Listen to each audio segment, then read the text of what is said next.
Zefania toko voalohany.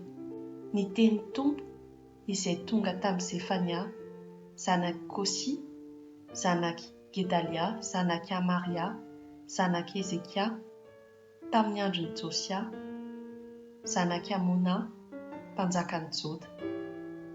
Aringako tsy ho eny ambony tany tokoa ny zavatra rehetra, hoy ny Tompo. Eny, aringako ny olona sy ny biby, aringako ny vorona eny amin'ny habakabaka sy ny hazan-drano any an-dranomasina, ary ny zavatra mahatafy tohina mba amin'ny ratsy fanahy. Aringako tsy eo amin'ny tany ny olona, hoy ny Tompo. Manainga ny tanako aho mba hamely ny Joda sy ny mponina rehetra any Jerosalema. Dia aringako tsy ho eo amin'ity toerana ity ny sisan'ny Baala sy ny anaran'ny mpisorona amin'ny Andriamanitra tsy izy, mba amin'ny tena mpisorona, ary izay mivavaka any an-tampon-trano amin'izay eny amin'ny lanitra, sy izay miankohoka sy mianiana fa amin'ny Tompo, nefa koa mianiana amin'ny Milkoma, mba amin'izay nihemotra niala tamin'ny Tompo sy izay tsy nitady ny Tompo na nila hevitra taminy. Mangina eo anatrehan'ny Tompo Andriamanitra. Fa efa tombotra ny andron'ny Tompo, ary ny Tompo efa niomana hamono zavatra atao fanatitra, ka efa nanamasina ny olona nasainy. Ary raha tonga amin'ny andro hamono ny Tompo zavatra atao fanatitra, dia hovaliako ny lehibe sy ny zanaky ny mpanjaka, mba amin'izay rehetra mitafy ny fitafian'ny firenena hafa. Amin'izany andro izany dia hovaliako izay rehetra miezaka mihoatra ny tokonana, dia ireo mameno herisetra sy fitaka ny tranon'ny tompony. Amin'izany andro izany, hoy ny Tompo, dia hisy feo re mitaraina avy any amin'ny vavahadin'ny kazan-drano sy fidradradradrana avy ao amin'ny tanana ambany, ary fidaraboana mihezinezina any amin'ny havoana.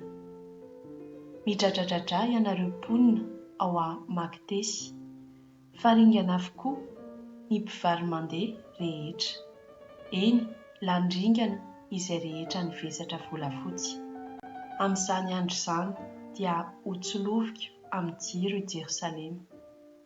Koa hovaliako ny olona izay efa lefy toy ny divay misy vaikany, dia izay mitena nakapo hoe: sady tsy hanao soa ny Tompo no tsy hanao ratsy. Ho tonga babo ny fananana ireny, ary ho lao ny tranony. Hanao trano izy nefa tsy hitoetra ao, hamboly voaloboka izy nefa tsy hisotro ny divay avy aminy. Efa tombotra ny andro lehiben'ny Tompo, eny, efa tombotra sady miha aingana indrindra. Injany ny feon'ny andron'ny Tompo, mitomany mafy any ny lehilahy mahery. Andron'ny fahatezerana izany andro izany, andron'ny fahoriana sy tebiteby, andron'ny fandringanana sy fandravana, andro maizina sy manjombona, andro mandrahona sy maizimpito, andron'ny feon'ny anjomara sy ny orakoraka, hamelezana ny tanàna mimanda sy ny tilikambon'ny mpiambina eny amin'ny zoron'ny manda.